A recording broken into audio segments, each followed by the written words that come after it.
This week on Vaticano, this year's John Paul II Award is conferred on Archbishop Julian Yacoub Mourad of Homs, Syria, who in a special sit-down interview shares the incredible story of his captivity by ISIS.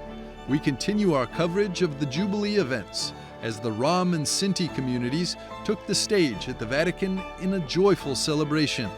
We also explore how the Church is embracing the ongoing synodal journey, launched by Pope Francis and carried forward by Pope Leo XIV. Finally, we follow the Peruvian Lord of the Miracles procession as it winds through the streets of Rome towards the Vatican. For this and more, Vaticano starts now.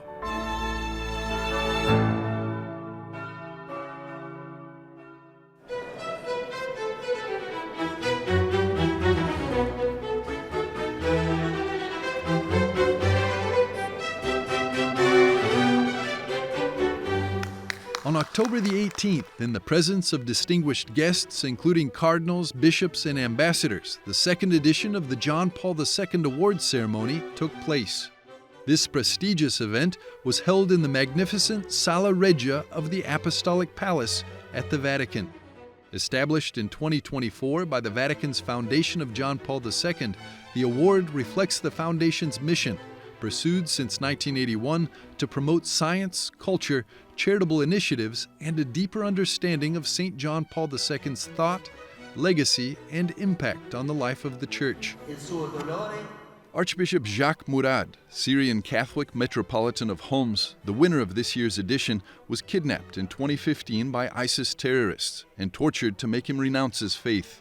The Archbishop was even subjected to a staged execution, yet he endured 5 months of captivity without denying Christ. In questo momento il percorso per il dialogo è una necessità. At this moment, the path to dialogue is a necessity in Syria, in our community, and therefore this award encourages all of us to remind Syrian Christians of their responsibility for dialogue. So on this occasion, I would like to thank the Catholic Church, and especially the Foundation of John Paul II, for reminding us that the Church in Syria is in the heart of the Catholic Church. And we hope that we can live up to the responsibility of this time.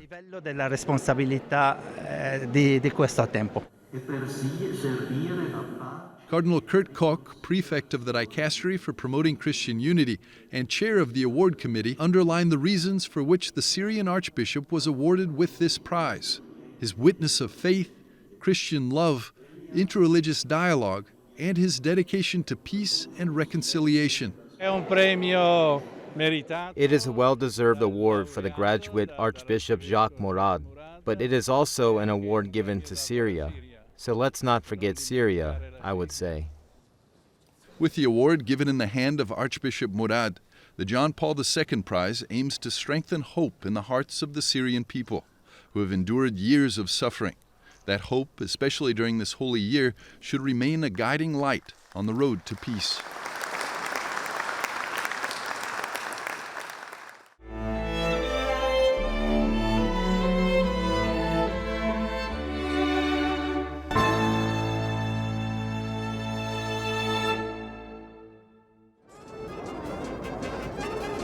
In Rome, the Jubilee of Hope embraces all people.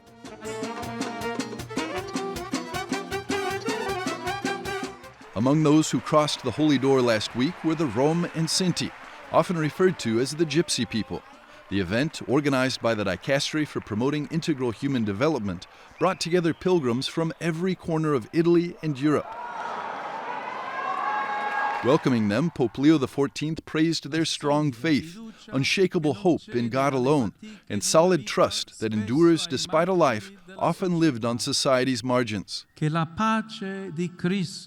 May the peace of Christ be in your hearts, brothers and sisters of Rom, Sinti, and traveling communities, and in the hearts of the many pastoral workers who walk with you.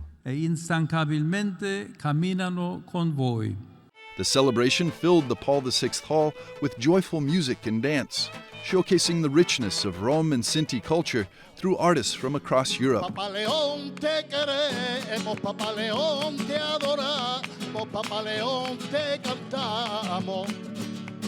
porque somos gitanos.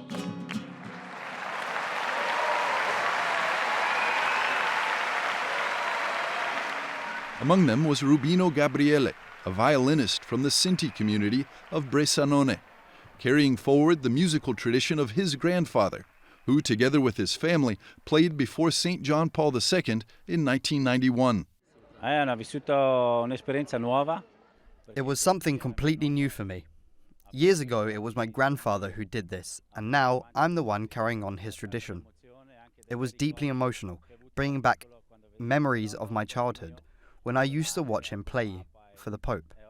And now, 25 years later, it was my turn. Playing live for the Holy Father was an indescribable experience. And when he signed my violin and said to me, "Play," it was one of the most beautiful moments of my life. E sentirmi dire suona per me era una cosa bellissima. In Europe, many Rom and Sinti communities still face deep social challenges, from isolation and limited access to education to the struggles of poverty that can easily lead to crime and substance abuse. In response, the Church supports initiatives that build bridges of inclusion, such as the project No Name per il Sociale in Scampia. For me, today is an emotional moment because it means community. I'm part of the Gypsy community, even if I'm Sinti and not Roma. And this day allows us to meet face to face, to recognize that we share the same culture, and to say that we are one people.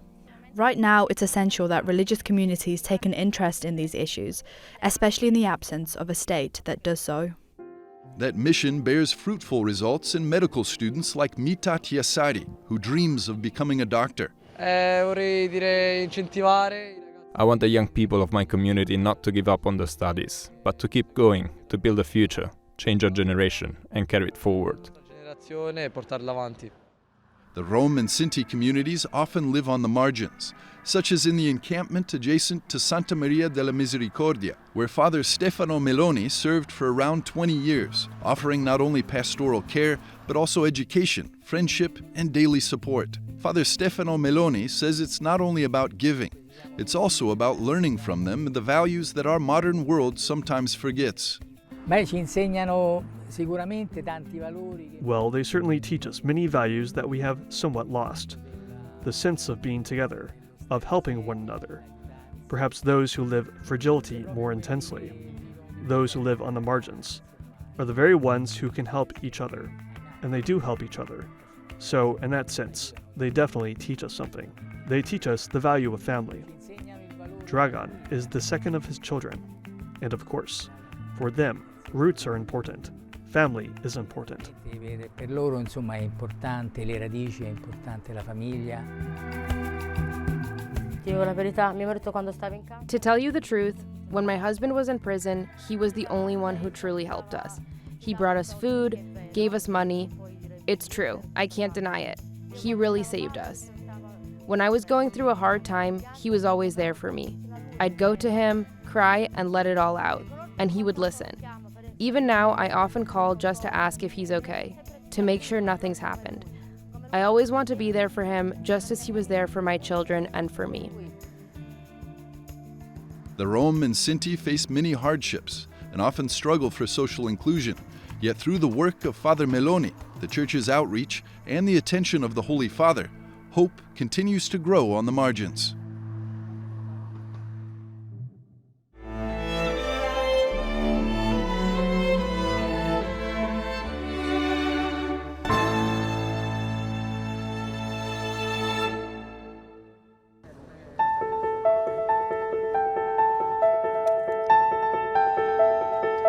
After a 3-year journey, the Synod on Synodality reached its culmination with the publication of the final document in 2024.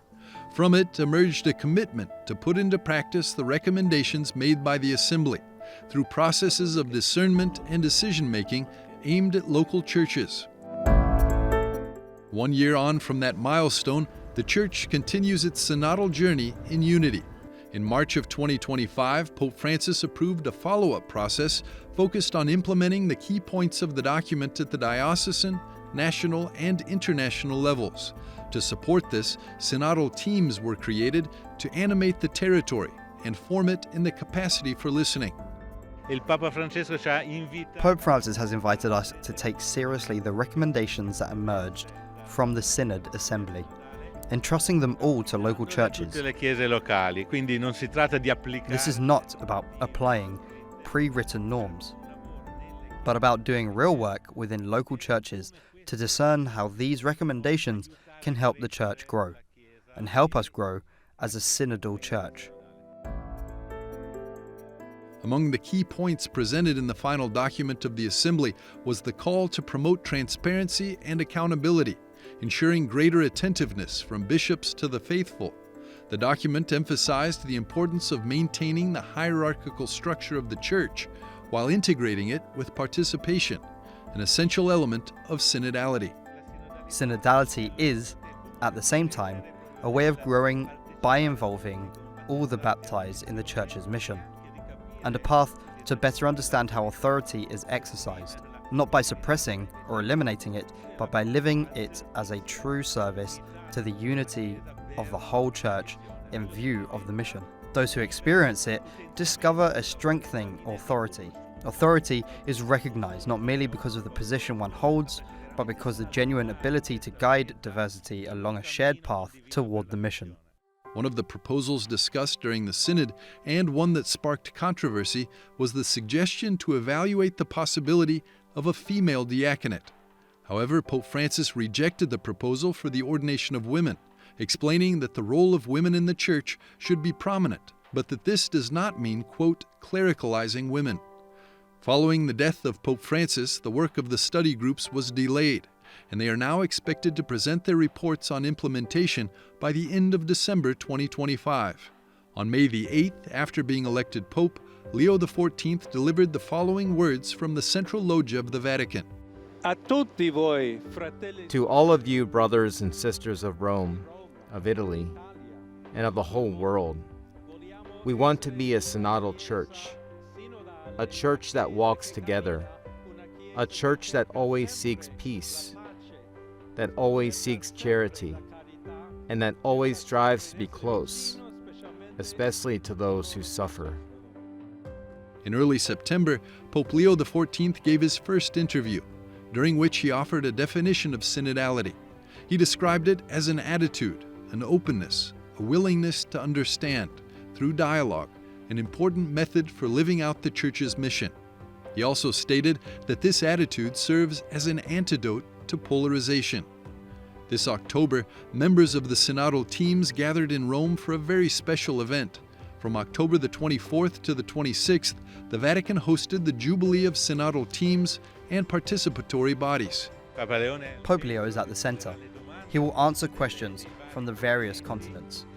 Each one will present the work they have done and ask a question to the Holy Father, who will engage in this dialogue, a dialogue that is so fundamental between those who hold responsibility and the rest of the Church. The Pope will then celebrate the Eucharist, concluding by entrusting this journey to the Lord.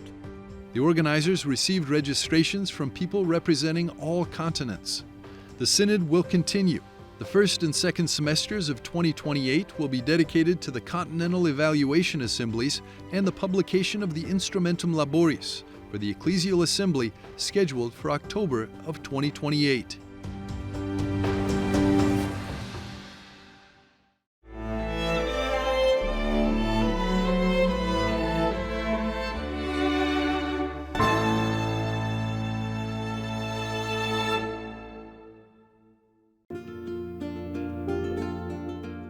Born in Syria and now leading the Archdiocese of Homs, Archbishop Julian Yacoub Mourad is the 2025 recipient of the John Paul II Award.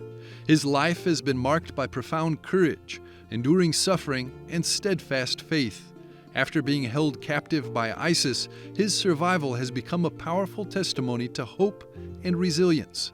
Following the awards ceremony at the Vatican, Archbishop Mourad spoke with EWTN about his intense experience, the complex challenges facing Christians in the Middle East today, and what the John Paul II Award means to him and for his community.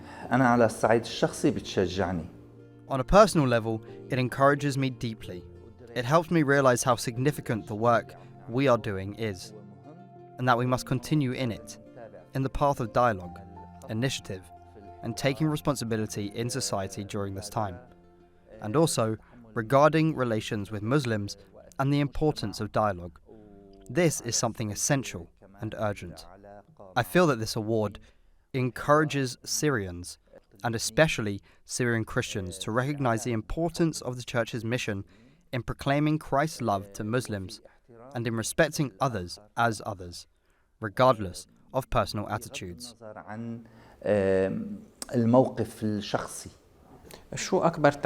What is the greatest challenge, Your Excellency, that you are currently facing regarding Christian-Muslim dialogue in Syria and the broader Middle East? There's a serious challenge, not an easy one, because there is a clear position from some official Muslim authorities, and I'm referring here to the muftis, the sheikhs, and the official religious institutions who are not opening the door for meeting and dialogue with other components of society, including Christians and others. They consider, as the message we receive conveys, that the Sunnis are the true and only religion, the religion of the state, and that everyone else are merely guests. I believe that this challenge is also a school for us, a test, because it helps us, first of all, to hold firmly to our position and to continue taking initiatives. We must not stop, because we understand that the love of Christ must reach everyone.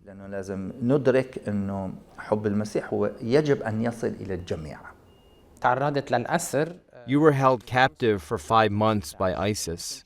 Could you share with us a moment or a specific incident from that experience that deeply affected your spiritual outlook and your future mission after that ordeal? I especially like to speak about the encounter that took place on the 8th day, when the governor of Raqqa came to see me in the bathroom where I was being held. When he entered, he was accompanied by 4 men, and one of them was masked, dressed completely in black, with only his eyes visible. As soon as I saw him, I thought to myself, this is the man who has come to cut off my head. It was just before sunset. The surprise was that as soon as he entered, he said, "Peace be upon you." We then spent some time in conversation, exchanging thoughts and questions. I asked him, "Sheikh, why am I here as a prisoner? What wrong have I done to deserve this fate?" His first answer was, "In war, there are always victims." That answer stunned me. I felt crushed, a wave of despair as though my end had come, that there was no more hope of returning to life. But then he was silent for a few seconds, and afterwards he said, "Consider this time, these months, as a kalwa, a spiritual retreat." And as he said those words, I suddenly felt a profound inner peace unlike anything I'd ever known. From that day on, that prison, that small bathroom, became like a hermitage for me. Your Excellency Archbishop Jacques Mourad, thank you for being with us. Thank you for the opportunity that allows us to share our message through the media. May God bless you.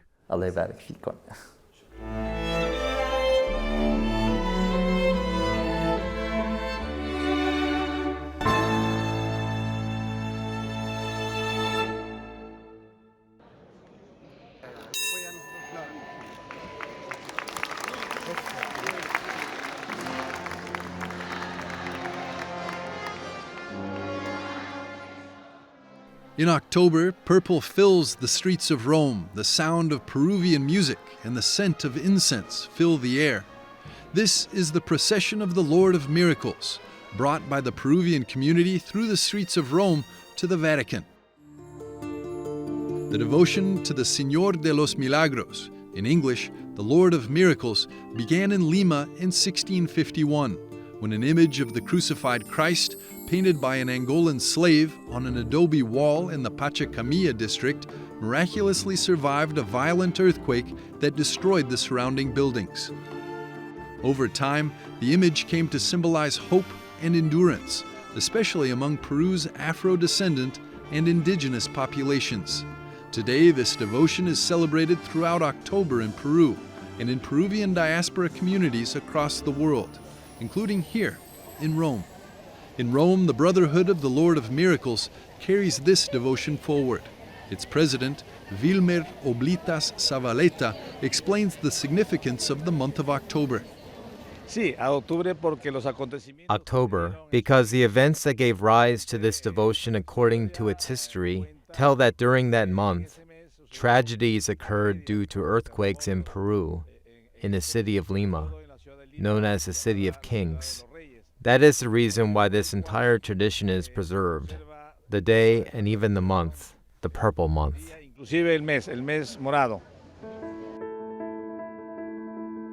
In Rome, the Brotherhood of the Lord of Miracles organizes a major annual celebration, 3 days of prayer in various churches across the city, culminating in a solemn procession through the streets and ending in St. Peter's Square.